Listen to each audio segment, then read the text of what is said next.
जंगल में एक रीछ रहता था। वो बहुत शरारती और चालाक था, हर वक्त अपने दोस्तों को मुख्तलिफ तरीकों से तंग करता था।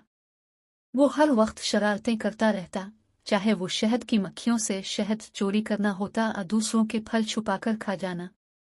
एक दिन रीछ ने अपने सबसे अच्छे दोस्त खरगोश को एक चाल में फंसाने का फैसला किया। उसने जमीन में गड़ा खोदा।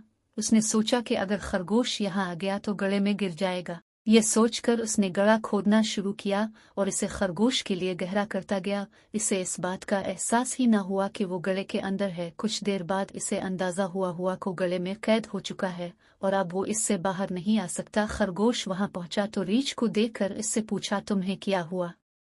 रीछ ने मामला बताया, लेकिन तुमने अपने आप को फंसा लिया है, किसने कहा। उसने शर्मिंदगी भरी मुस्कुराहट के साथ खरगोश की तरफ देखा। जी हाँ, मुझे लगता है कि मैंने ऐसा ही किया। रीछ ने खरगोश से मदद करने को कहा। खरगोश बहुत मेहरबान था और ने कहा, मैं तुम्हारी मदद करूंगा। खरगोश ने बहुत से बड़े पत्थर गले में फेंके और रीछ से कहा कि सीढ़ियां बनाकर ऊपर आ जाए। खरगोश की यह तरकीब काम कर गई और रीछ निकल आया। इसके बाद रीछ और खरगोश दोस्त बन गए। इस कहानी से हमें यह सबक मिलता है कि दूसरों के बारे में कभी बुरा नहीं सोचना चाहिए। अगर हम दूसरों के लिए बुरा सोचेंगे तो वो हमारे लिए भी बुरा होगा।